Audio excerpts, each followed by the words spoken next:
वसुदेवसुतं देवं कंसचानूरमर्दनं देवकी परमानन्दं कृष्णं वन्दे जगद्गुरुं सर्वमङ्गलमाङ्गल्ये शिवे सर्वार्थसाधके शरण्ये त्र्यंबके गौरी नारायणी नमोस्तुते। जय मंगलम जय नमः पार्वती पद ಎಲ್ಲ ವಿಕೆಟ್ ಎಲ್ಲ ಬಿದ್ದಾವ ಈಗ ಯಾದಕ್ಕೆ ಬಿದ್ದಾವ ತಂಡ ಐತೈತಿ ಟೈಮ್ ಇದು ಹೇಳಿ ಮಲಗೋ ಟೈಮ್ ಇದು ಯಾವಾಗಾದ್ರೂ ನಿಮಗೊಂದು ನೇಮ್ ಹೇಳ್ತಾನೆ ಶಾಸ್ತ್ರ 1 ತಾಸ ಪುರಾಣ 2 ತಾಸ ಕೀರ್ತನ 3 ತಾಸ ದೊಡ್ಡಾಟ ಬೆಳತನಕ ಯಾವಾಗಾದ್ರೂ ಕೂಡ ಸಮಯಕ್ಕೆ ಭಾಳ 6ರಿಂದ 9ಕ್ಕೆ ಮುಗಿಬೇಕು ಅನ್ಕೊಂತ ಕಾರ್ಯಕ್ರಮ ಮುಗಿಯಾಕೊಂಡತ್ತೀವಿ ಇದರಲ್ಲಿ ಜಗದ್ಗುರು ಸಿದ್ಧಾರೂಢ ಸ್ವಾಮಿ ಮಹಾರಾಜ್ ಕಿ ಜಗದ್ಗುರು ಗುರುನಾಥಾರೂಢ ಸ್ವಾಮಿ ಮಹಾರಾಜ್ ಕಿ जगद्गुरु शिवानंद भारती स्वामी महाराज की बगलांबा माता की सಣ್ಣ ಮಕ್ಕಳನ್ನ ಹುರುಪಾಳವ ತಂಡಿಲ್ಲಿಗ ಅವಕ್ಕೆ ಹುರುಪಾಳವ ಇದರಲ್ಲಿ ಈ ಕಡೆ ಗಮನ ಕೊಟ್ಟು ಅದ್ವೈತ ಸಾರ್ವಭೌಮ ಪ್ರಾತಸ್ಮರಣೀಯ ಜಗದ್ಗುರು ಸಿದ್ಧಾರೂಢ ಮಹಾಸ್ವಾಮೀಜಿಯವರ ಚರಣಾರವಿಂದಗಳಲ್ಲಿ ಶತಶಿರವಾಗಿ ಕ್ಷೇತ್ರಾದಿ ದೇವತೆ ಲೋಕಪೂಜ್ಯಳಾದ ಅಂಬಾಭವಾನಿಯ ಪಾದಕ್ಕೂ ತ್ರಿಕರ್ಣಪೂರ್ವಕವಾಗಿ ನಮಸ್ಕರಿಸಿ ಇವತ್ತಿನ ಈ ಸಮಾರಂಭದ ಅಧ್ಯಕ್ಷ ಸ್ಥಾನವನ್ನು ವಹಿಸಿರುವ ಪರಮ ಪೂಜ್ಯರು ಶ್ರೋತ್ರಿಯ ಬ್ರಹ್ಮನಿಷ್ಠ ಸದ್ಗುರು ಅದ್ವೈತಾನಂದ ಭಾರತಿ ಮಹಾಸ್ವಾಮೀಜಿಯವರ ಚರಣಾರವಿಂದಗಳಲ್ಲಿ ನಮಸ್ಕರಿಸಿ ವೇದಿಕೆ ಮೇಲೆ ಆಸೀನರಾಗಿರುವ ಸರ್ವ ಮಹಾತ್ಮರ ಮಾತಾಜಿಯವರಿಗೂ ವಂದಿಸಿ ಈ ಪವಿತ್ರವಾದಂಥ ಈ ಕಾರ್ಯಕ್ರಮದಲ್ಲಿ ಪಾಲ್ಗೊಂಡಿರುವ ತಮ್ಮೆಲ್ಲರಿಗೂ ಶರಣಾರ್ಥಿಗಳು. ಇಲ್ಲಿವರೆಗೆ ಪೂಜ್ಯರು ಮಾತಾಡಬೇಡ್ರಿ, ನಾ ಏನು ಭಾಳ ತೇಳಂಗಿಲ್ಲ, 1 ಗಂಟೆದೊಳಗೆ ಮುಗಿಸ್ತೇನೆ. ಯವ್ವ ನಾವಳೆ ಬಂದೀವ ಯವ್ವ, ನಾಳೆ ಒಂದು ದಿವಸ ಇತ್ತಂತ ನಮ್ಮ ಅಕ್ಕ ಹೇಳತ್ತಿದ್ಲು. ಈ ಕಡೆ ಗಮನ ಕೊಡ್ರಿ. ಯಾವಾಗಾದ್ರೂ ಕೂಡ ನಿದ್ದೆ ಟೈಮ್ ಕಾಯ್ದಿರತ್ತೆ. ಇದ್ರಾಗ ನಿದ್ದೆ ಕಾದ್ರೆ ಏನು ಆರೋಗ್ಯ ಕೆಡಂಗಿಲ್ಲ. ದೇವಿ ಆಶೀರ್ವಾದ ಇರ್ತೈತಿ, ದೇವಿ ಅನುಗ್ರಹ ಇರ್ತೈತಿ.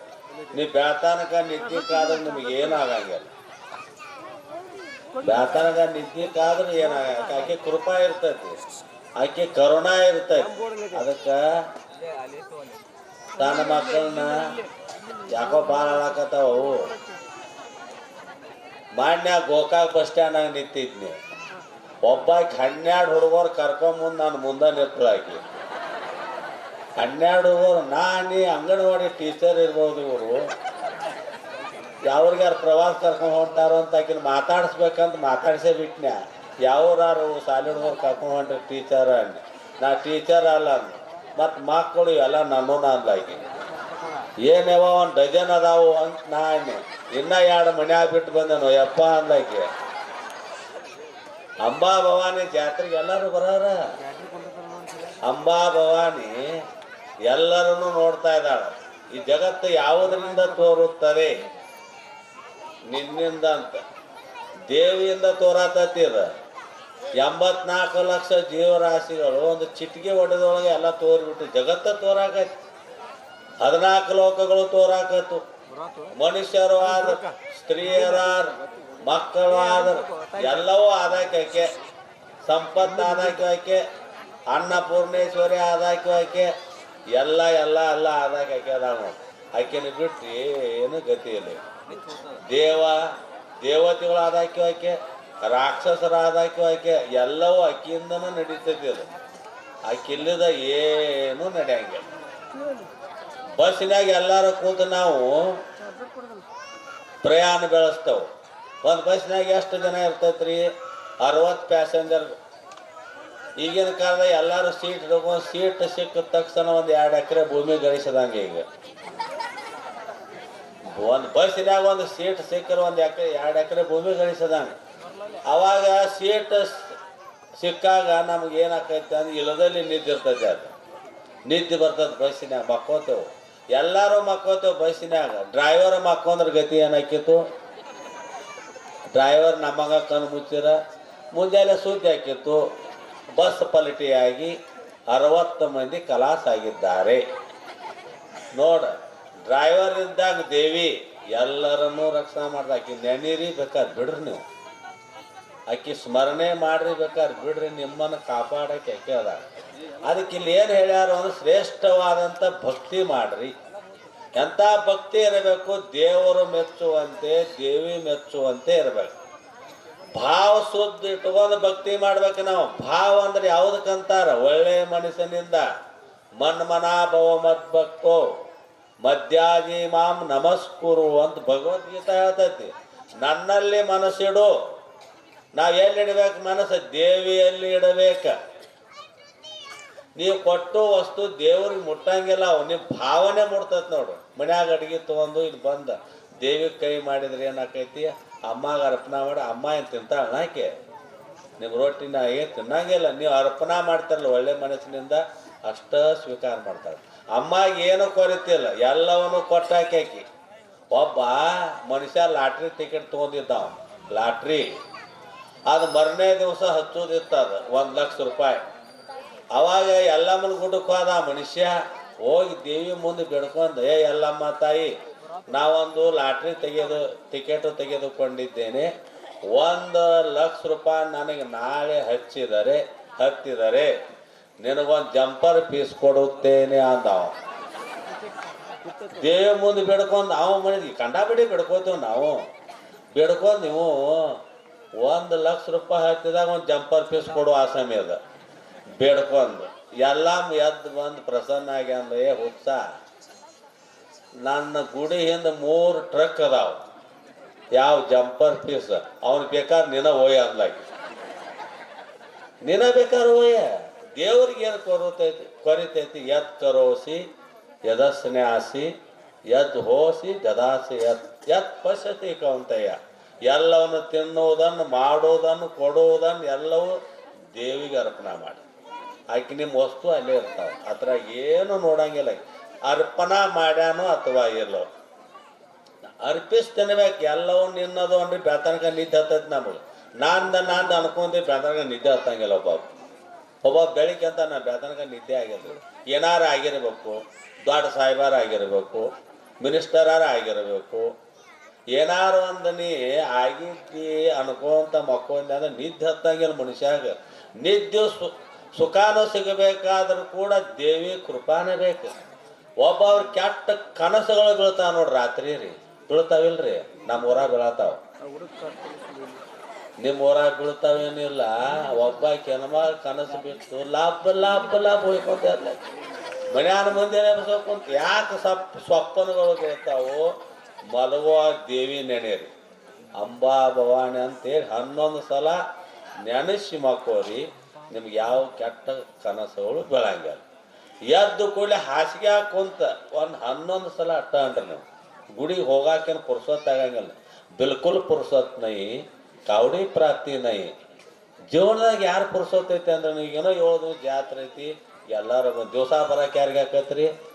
ಪುರ್ಸೊತ್ತಿಲ್ಲ. ಈಗ ನೀವು ಬರಕ್ಕಾಗದಿದ್ರು ಕೂಡ ಅಂಬಾ ಭವಾನಿ, ಬಗಳಾಂಬ, ಅನ್ನಪೂರ್ಣೇಶ್ವರಿ, ಮಹಾಲಕ್ಷ್ಮಿ, ಮಹಾಸರಸ್ವತಿ, ಚಾಮುಂಡೇಶ್ವರಿ, ಆಕೆ ಎಲ್ಲ ಹೆಸರಿವು.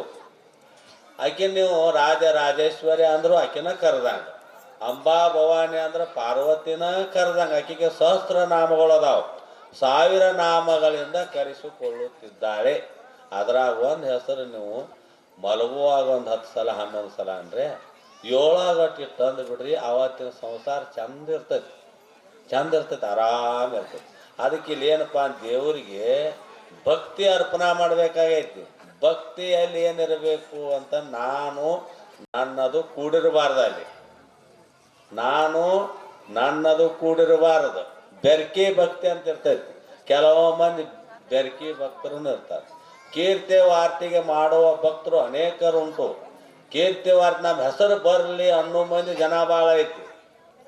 ದೇವ್ರ ಮುಂದೆ ನಮ್ಮ ಯಾಕೆ ಹೆಸರು ಬೇಕಾವು? ಒಬ್ಬ ಮನುಷ್ಯ ಒಂದು ದೇವಸ್ಥಾನಕ್ಕೆ ಒಂದು ಪ್ಯಾನ್ ಕೊಡಿಸಿದ್ದಾವ. ಪ್ಯಾನ್ ಅಂದ್ರೆ ಗೊತ್ತಾಕತ್ತಲ್ಲ, ಈಗ ಹಚ್ಕೋಬೇಡ್ರಿ, ಮನ್ಯಾಗ ಹಚ್ಕೋತೇವಲ್ಲ ಬ್ಯಾಸ್ಗ್ಯಾಗ ಪ್ಯಾನ್ ಕೊಡಿಸಿದ್ದ ಗುಡಿಗೆ. ಅವ ಪುರಾಣ ಹೇಳೋರು ಆ ಗುಡಿಗೆ ಬಂದಿದ್ರು, ದೇವಿ ಪುರಾಣ ಹೇಳಾಕ ಬಂದಿದ್ದು. ದೊಡ್ಡ ಬ್ಯಾಸಿಗೆ ಪುರಾಣ ಹೇಳುವಾಗ ಏನಾಗಿತ್ತು ಅಂದ್ರೆ ಮಂದಿ ಭಾಳ ಕುಡಿತು, ಕಂಡಾಬಿಟ್ಟು ಮಂದಿ ಕುಡಿತು. ಪ್ಯಾನ್ ಕೊಡಿಸಿದವನು ಮುಂದೆ ಬಂದು ಕೂತಿದ್ದಾವ. ಜನ ಭಾಳ ಕುಡೈತಿ, ಪ್ಯಾನ್ ತಿರ್ಗಾಕತ್ತೈತಿ ಮ್ಯಾಗ. ಆ ಪ್ಯಾನ್ ಮ್ಯಾಗ ಅವನ ಹೆಸರು, ಅವ್ರ ಅಪ್ಪನ ಹೆಸರ, ಅಡ್ಡ ಹೆಸರ, ಊರು ಅಂತೆಲ್ಲ ಬರೆದಿತ್ತು. ಮತ್ತು ತಿರ್ಗಾಕತ್ತೈತೆ ಅಂದ್ರೆ ಎಲ್ಲರಿಗೂ ಗೊತ್ತಾಗಂಗಿಲ್ಲ ಅವನ ಹೆಸರ, ಯಾರು ಕೊಟ್ಟಾರನ್ನು ಗೊತ್ತಾಗಬೇಕಲ್ಲ. ಅವ ಹಿಂಗೆ ವಿಚಾರ ಮಾಡೋದು, ಈಗ ಮಂದಿ ಭಾಳ ಕುಡ್ಯಾರು, ಈಗ ಏಕ್ದಮ್ಮ ಬಟನ್ ಬಂದ್ ಮಾಡ್ಬೇಕಂದ ನಾವು, ನನ್ನ ಹೆಸರು ನೋಡ್ಬೇಕಲ್ಲ ಅವ್ರು.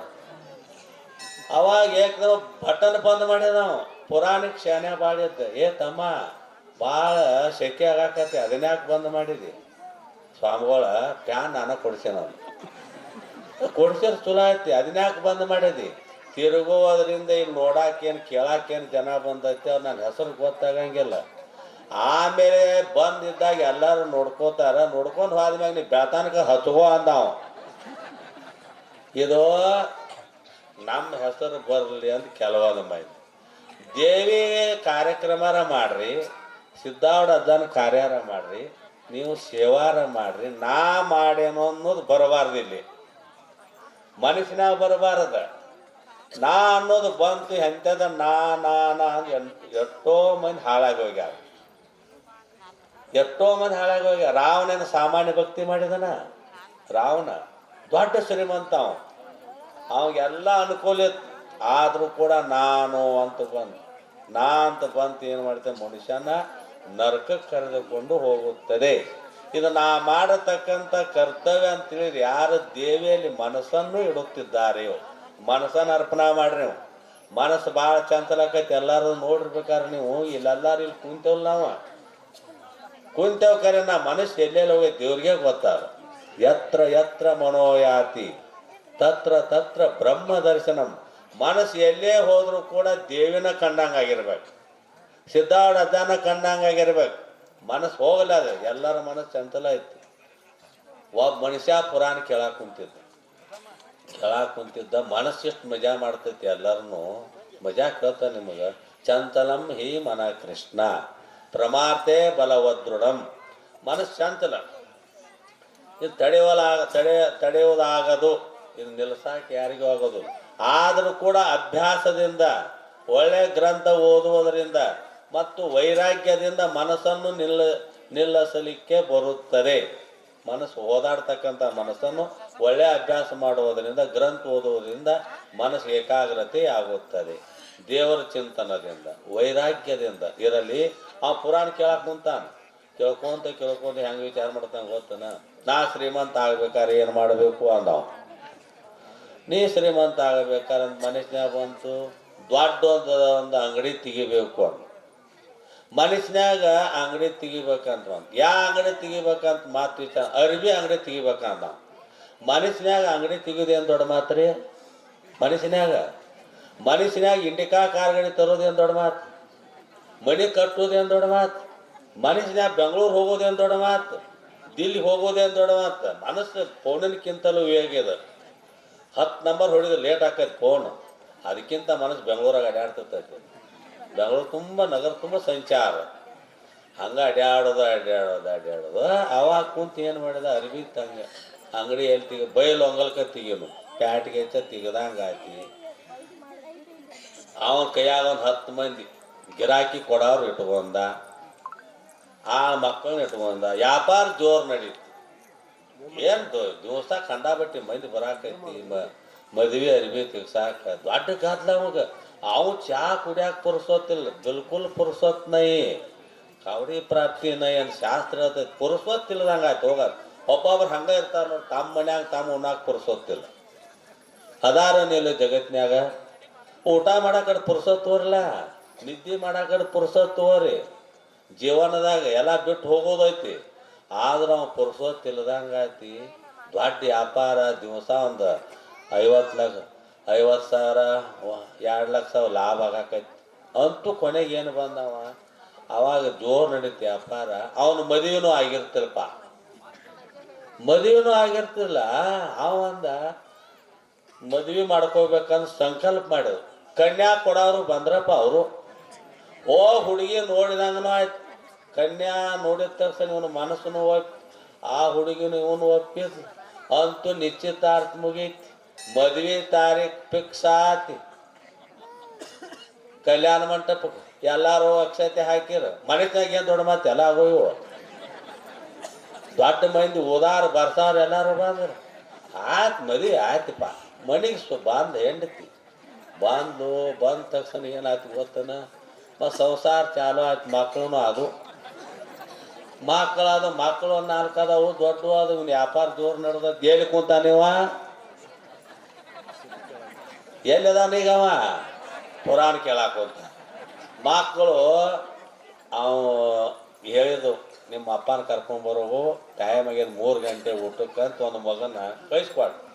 ಅಂಗಡಿಯಾಗ ಜೋರು ವ್ಯಾಪಾರ ನಡೆದಿತ್ತು. ಆ ಹುಡುಗ ಬಂದು ಯಪ್ಪ ಅಂತ ಕರೀತಾದ. ಅವ ಊಟಕ್ಕೆ ಕರಿಯತ್ತಾಳ. ಮತ್ತು ಅವ ಹೇಳಿದಾಗ ನೀವು ಅಂಗಡಿ ಕೀಲಿ ಹಾಕಾಕತ್ತಪ್ಪ. ಅಂಗಡಿ ಕೀಲಿ ಹಾಕಾಗ ಮತ್ತೊಂದು ಗಿರಾಕಿ ಬಂತು. ಬಂದ ತಕ್ಷಣ ನನಗೊಂದು 2 ಮೀಟರ್ ಬಿಳಿ ಅರಿ ಬೇಕಾಗಿತ್ತು. ಇದೊಂದು ಗಿರಾಕಿ ಕೊಟ್ಟ ಹೋಗ್ಬೇಕಂತ ಹೊಳ್ಳಿ ಅಂಗಡಿ ಕದ ತೆಗೆದ. ಅವಾಗ ಅರಿವಿ ತೋರಿಸಿದ. ಹ್ಯಾಂಗ ಮೀಟರ್ ಇದು? 100 ರೂಪಾಯಿ ಮೀಟರ್ ಅನ್ನೋ. ತೋಳು ಹುಡುಗ ಶಾನ್ಯಾ ಬಾಳಿದ್ದ 80 ರೂಪಾಯಿ ನೋಡೋಣ ನಾವು. ಒಂದು ಕೊಡು ಮಾಲಕ, ಇನ್ನೊಂದು ಇರುವಾಗ ಹೋಗ್ಬಿಡು ಅಂತೇಳಿ 2 ಮೀಟರ್ ಅರಿವಿ ಹರಿದು 80 ಮಾತು ಮುಗೀತಿ. ಎಲ್ಲಿ ಅರಿವಿ ಹರಿದ? ಮುಂದೆ ಕುಂತಾನ ಹಂಗೆ ಹರಿಯಾತಿದ್ದಾವ. ಮುಂದೆ ಕುಂತಾನ ಹಂಗೆ ಹರಿಯಾತ. ನಾವು ನನ್ಯಾಕ ಹಂಗೆ ಹರಿತು ತಮ್ಮ ಅಂದವ. 80 ಮುಗದ ಸುಮ್ಮನೆ ಇರೋ ಅಂದವ. ಏನು ಮಾಡವ್ರು? ಮನಸ್ಸಿಷ್ಟು ಮಜಾ ಮಾಡ್ತೈತಿರು. ಈ ಮನಸ್ಸನ್ನು ಎಲ್ಲಿ ಹೋಗಿ ನಿಲ್ಲಿಸ್ಬೇಕು ಗೊತ್ತ ನಾವ? ನಡೆಯುತ್ತಲೇ ದೇವಿ ಚರಿತೆ ಸ್ಮರಿಸಲಿ, ನುಡಿಯುತ್ತಲೇ ದೇವಿ ಚರಿತೆ ಸ್ಮರಿಸಲಿ ಅಂತ ದೇವಿ ಪುರಾಣದಾಗ ಬರ್ಕೊಂಡು ಬಂದಾರ. ಹೋಗುವಾಗ, ಬರುವಾಗ, ನಿಲ್ಲುವಾಗ, ಸಕಲ ವ್ಯವಹಾರ ಮಾಡುವಾಗಾದರೂ ಕೂಡ ನನ್ನನ್ನೇ ಸ್ಮರಿಸು, ನನ್ನನ್ನೇ ಮನಸ್ಸಿನಾಗಿಟ್ಟುಕೋ, ನಿನ್ನ ಯೋಗಕ್ಷೇಮಗಳನ್ನು ನಾನು ನೋಡಿಕೊಳ್ಳುತ್ತೇನೆ. ಅನನ್ಯ ಚಿಂತೆಯಂತೋ ಮಾಂ. ಅದಕ್ಕಿಲ್ಲಿ ಅನನ್ಯವಾಗಿ ಆ ದೇವಿ ಧ್ಯಾನ ಮಾಡಿದಾಗ ನಮ್ಮ ಹತ್ತಿರನ ಇರ್ತಾಳೆ. ಆಕೆ ಬೆನ್ನಿಂದ ಇರ್ತಾಳೆ. ಭಕ್ತ ಹೋಗೋ ದಾರಿಯಲ್ಲಿ ಏನಾರ ಒಂದು ಮುಳ್ಳು ಬಿದ್ದೈತೆ ಅಂದ್ರೆ ಕೂಡ ತೆಗೆದು ಹೋಗಿತಾಳಂತ ನೋಡಾಕಿ ದೇವಿ. ನನ್ನ ಭಕ್ತನಿಗೆ ಮುರಿಬಾರದು ಅಂತ ಅವ ಮಲ್ಕೊಂಡ್ರೆ ದೇವಿ ಏನು ಮಾಡ್ತಾಳ ಅಂತ ಅವ ಸೆರಗಿನಿಂದ ಗಾಳಿ ಬೀಸ್ತಾಳಂತ ದೇವಿ. ಹಂಗೆ ಭಕ್ತರ ಮೇಲೆ ದೇವಿ ಭಾಳ ಪ್ರೀತಿ ಅದಾಳಕಿ. ಆಕೆಯಿಂದ ಈ ಜಗತ್ತು ನಡೆದೈತಿ. ಪರಮಾತ್ಮ ಈ ಲೋಕದೊಳಗೆ ಪೂಜ್ಯನಾಗಬೇಕಾದ್ರೂ ಕೂಡ ನಿನ್ನ ಇರದಾಳ ಮಹಿಮೆ ಅಂತ ಬರ್ಕೊಂಬಂದ್ರೆ ನಿಜಗುಣ ಶಿವಯೋಗಿಗಳು ನಿನ್ನ ತಾಳಿ ಮಹಿಮೆಯಿಂದ ಜಗತ್ತಿನಾಗ ಪೂಜ್ಯನಾಗಿದ್ದಾನೆ. 33 ಕೋಟಿಗಳು ದೇವತೆಗಳು ನಿನ್ನನ್ನು ಪೂಜಾ ಮಾಡಬೇಕಾದರೆ, ನರಮಾನವರು ಪೂಜಾ ಮಾಡಬೇಕಾದರೆ ಪಾರ್ವತಿ ಶಿವನ ಕೈ ಹಿಡಿದ್ಲಂತ. ಜಗತ್ತಿನಾಗ 3 ಲೋಕದೊಳಗೆ ಶಿವ ಪೂಜ್ಯನಾದ ಅಂತ ಶ್ರೀಮನ್ನಿಜಗುಣ ಶಿವಯೋಗಿಗಳು ಬರೆದುಕೊಂಡು ಬಂದಿದ್ದಾರೆ. ಆಕೆ ಇಲ್ಲದ ಏನು ಸಿಗಂಗಿಲ್ಲ, ಎಲ್ಲವೂ ಆದಾಕೆ. ಆಕೆಯಲ್ಲಿ ಹೇಗಿರಬೇಕು ನಾವು ಅಂದ್ರೆ ಆಕೆ ನಮ್ಮ ಮನಸ್ಸಿನಾಗ ಒಂದು ಸಲ ಆಕೆನ ಸ್ಮರಣೆ ಮಾಡ್ರಿ, ನಿತ್ಯ ಸುಖ ನಮ್ಮ ಪ್ರಾಪ್ತಿ ಆಗ್ತೈತಿ. ಏನೋ ಒಂದು ಅರ್ಪಣೆ ಮಾಡಿದ್ರೆ ನಿಂದವಾ ಅಂತಂಡ್ರಿ ನೀವು ಅನ್ನಾರ ತೊಗೊಂಬರಿ, ಕಾಯಾರ ತೊಗೊಂಬರಿ, ರೊಟ್ಟ್ಯಾರ ತೊಗೊಂಬರಿ. ಅಮ್ಮಾಗ ತೊಗೊಂಬಂದದ್ದ ನೀವು ತೊಗೊಂಡು ಮನೆಗೆ ಹೋಗ್ಬೇಡ್ರಿ. ಅದನ್ನು ಬಂದಾರಿಗೆ ಒಂದು ಸ್ವಲ್ಪ ಇಲ್ಲಿ ಗುಡಿಯಾಗ ಯಾರು ಇರ್ತಾರಲ್ಲ ಸ್ವಲ್ಪ ಕೊಟ್ಟು ಹೋದ್ರಿ ಅಂದ್ರೆ ದೇವಿಗೂ ತೃಪ್ತಿ ಆಕೈತೆ ಅಂತ. ಅದು ದೇವಿ ಊಟ ಮಾಡಿದಂಗೆ ಅಂತ. ಒಬ್ಬ ಶ್ರೀಮಂತ ಮನ್ಯಾಗ ಮನುಷ್ಯ ಇದ್ದ. ಅದೊಂದು ಹೇಳಿ ಮುಗಿಸ್ತೇನೆ. ಶ್ರೀಮಂತ ಮನ್ಯಾಗ ಮನುಷ್ಯ ಇದ್ದ. ಶ್ರೀಮಂತ ದಿವಸ ದೇವಿ ಗುಡಿಗೆ ಹೋಗಿ ಬರ್ತಿದ್ದ. ನೈವೇದ್ಯ ತೊಗೊಂಡು ಹೋಗಿ ಆ ನೈವೇದ್ಯ ಕೈ ಹಿಂಗೆ ಮಾಡಿ ತೊಗೊಂಬಂದ್ಬಿಡ್ತಿದ್ದ. ಮನೆಗೆ ತರವ, ಯಾರಿಗೂ ಕೊಡವಲ್ಲ ಅವ. ಒಂದು ದಿವಸ ಸಾವುಕಾರ ಏನು ಮಾಡಿದ, ಎಲ್ಲೇ ಊರು ಹೋಗೋದು ಬಂತು. ಆ ಮಗನಿಗೆ ಹೇಳಿದ, ನೋಡಪ್ಪ ನಾ ಏನು 2 ದಿವಸ ಇರಂಗಿಲ್ಲ, ನೀನ ದೇವಿ ಗುಡಿ ಹೋಗಿ ನೈವೇದ್ಯ ಅರ್ಪಣೆ ಮಾಡಿ ಬಾ ಅಂಥೇಳಿ ಅವನ ಕೈಯಾಗ ಅವ್ನು ಹೇಳಿ ಊರಿಗೆ ಹೋದ. ಅವಾಗ ಮನ್ಯಾನ ಅವ್ರು ಮಾಡಿ ಹೆಣ್ಮಕ್ಳು ಎಡಿ ಮಾಡಿ ಕೊಟ್ರು. ದೇವಸ್ಥಾನ ದೂರ ಇತ್ತು ಅಂಬಾಭವಾನಿ ಗುಡಿ. ಆ ದಾರಿಯಲ್ಲಿ ಆ ಮಗನ ಹೊಟ್ಟೆ ಹಸುವಾತಿ. ಹಸು ಆದ ತಕ್ಷಣ ಮನುಷ್ಯ ಅಂದ ಹೆಂಗೋ 2 ರೊಟ್ಟಿ ಕೊಟ್ಟಾರೋ ಪಲ್ಯ ಹಚ್ಚಾರೋ ಇವನಟ್ಟು ತಿನ್ಬೇಕಂದವ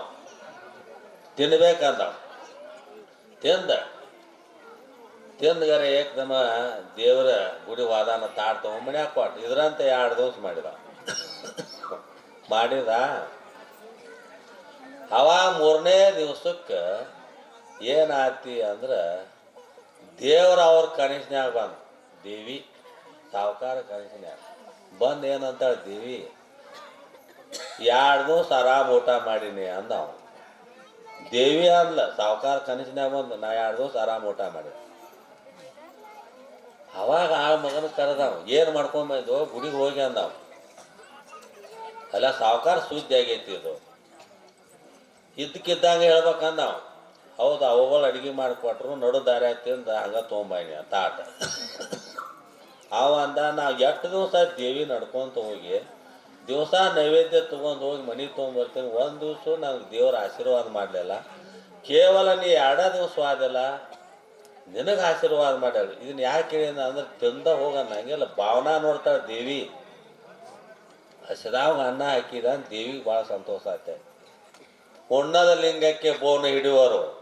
ಉಣ್ಣದ ಲಿಂಗಕ್ಕೆ ನೀವು ನೈವೇದ್ಯ ತೋರಿಸಿ ಸುಮ್ಮನೆ ನೀವು ಮನೆಗೆ ಹೋದ್ರೆ ಏನು ಪ್ರಯೋಜನ ಇಲ್ಲ. ಹಸದಾವಂತೂ ತನ್ನ ಹಾಕಿದ್ಯಾ ಅಂದ್ರೆ ದೇವಿ ಉಂಡಂಗದ ದೇವಿಗೆ ಭಾಳ ತೃಪ್ತಿ ಆಕೈತೆ ಅಂತ. ಹಂಗೆ ನಾವು ಹೆಂಗಂತ ಭಕ್ತಿ ಮಾಡಬೇಕು ಅಂದ್ರೆ ದೇವರಿಗೆ ಸಮರ್ಪಣಾ ಭಾವದಿಂದ ಮನಪೂರ್ವಕವಾಗಿ ಆಕೆನ ಭಜಿಸ್ರಿ, ಆಕೆ ಧ್ಯಾನ ಮಾಡಿರಿ. ಎಲ್ಲವೂ ಆಕಿದ ಇರುತ್ತದೆ. ಬಂಗಾರ ಬಿಟ್ಟು ಆಭರಣ ಹೇಗಿರುವುದಿಲ್ಲವೋ ದೇವಿ ಬಿಟ್ಟು ಜಗತ್ತಿನಾಗ ಮತ್ತೊಂದು ಯಾವುದಿಲ್ಲಪ್ಪ. ಆಕೆ ಸ್ಮರಣೆ ಮಾಡಿರಿ, ಆಕೆ ಪೂಜಾ ಮಾಡಿರಿ. ಪುಣ್ಯಗ್ರಾಮ ಅಂತ ಲಿಂಗದಳ್ಳಿಯಲ್ಲಿ ದೊಡ್ಡ ಕಾರ್ಯಕ್ರಮ ಇದೆ, ಭಾಳ ಚೆನ್ನಾಗಿ ನಡ್ಕೊತ ಬಂದೈತಿ. ಯಾರ ಆಶೀರ್ವಾದ ಅಂದ ಆ ದೇವಿ ಆಶೀರ್ವಾದದಿಂದ ಇದು ನಡ್ಕೊತ ಬಂದಿದೆ. ನಾಳೆ ಒಂದು ದಿವಸ ಕಾರ್ಯಕ್ರಮ ಇರುತ್ತದೆ. ಎಲ್ಲ ಭಕ್ತರು ನಾಳೆ ಒಂದು ದಿವಸ ಬಂದು ಈ ಪವಿತ್ರವಾದಂಥ ಈ ಕಾರ್ಯಕ್ರಮ ಪಾಲ್ಗೊಂಡು ಅಂಬಾಭವಾನಿ ಆಶೀರ್ವಾದ ಪಡೆದುಕೊಂಡು ನಾವೆಲ್ಲರೂ ಧನ್ಯರಾಗೋಣ ಎಂಬಲಿಗೆ ಈ ವಾಗರೂಪ ಸೇವೆಯನ್ನು ಗುರುಪಾದ ಕಲ್ಪನಾ ಮಾಡಿ ನಮ್ಮ ಪ್ರಯತ್ನ